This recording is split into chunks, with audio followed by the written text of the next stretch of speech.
Hi, I'm Catherine. Our client's question today was about their obligations as an employer to grant religious holidays that are not covered by our current Christian-based statutory holidays in Canada. This is a great question in that Canada's workforce is diverse and thus many employees celebrate holy days that are not based on the historically Christian calendars such as Rosh Hashanah, normally 2 days for the Jewish New Year, or the Hindu celebration of Diwali, or the Indigenous Peoples' Day, or Eid at the beginning or end of Ramadan, among many others that we could list. This brings the possibility of employees, including temporary employees and students and part-time workers, requesting time off for religious holidays that fall outside of Canada's Christian holidays such as Christmas or Easter. As an employer, it's important for you to know how to respond. So first and foremost, be sure to reply openly and honestly to a candidate's request for time off. After all, their religious holiday is just as important as any other. While you need to approach religion-related questions with caution, it is acceptable for you to ask questions about what day or days they're requesting for time off. Under human rights law, it is prohibited for employers to discriminate on the basis of religion or creed in the context of employment. That means that an employer has a duty to accommodate an employee's faith to the point of undue hardship, and that includes providing time off for religious holidays. The legislation notes that employers can present the employee with options to be granted time off without losing wages. Now, there's no law stating that an employer has to pay for the time off for religious holidays. It's important for you to note that. There is, however, the suggestion that employers could offer other ways for the employee to earn the time off so they don't lose money. The Ontario Human Rights Tribunal considered this question exactly in 2009 between Markovic versus Autocom Manufacturing, in which the employee asked for time off to celebrate the Eastern Orthodox Christmas of January 7th.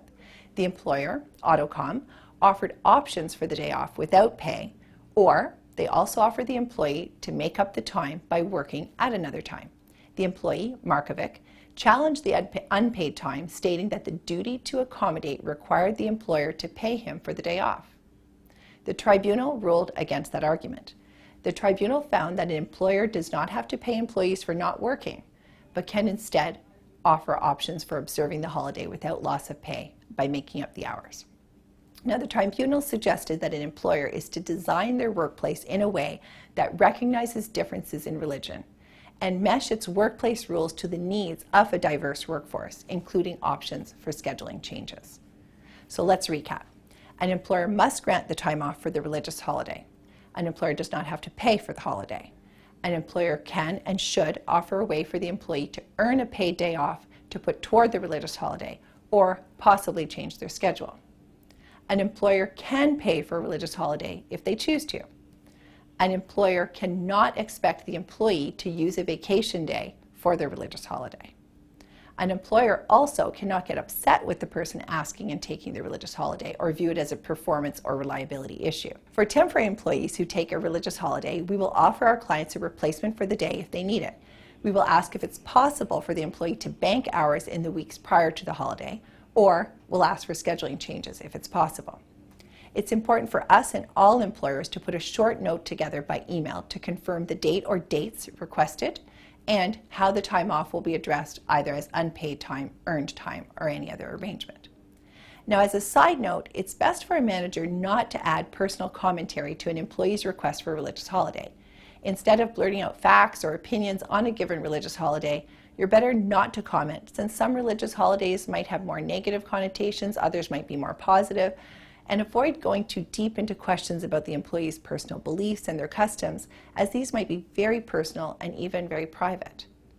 Now, you may wonder if you should pre-plan and broach the subject with an employee in advance so you can appear planned and supportive as their manager, but it's best not to, because then you are commenting and questioning the employee's religious practices, and it's best to leave it entirely in their hands to discuss it with you.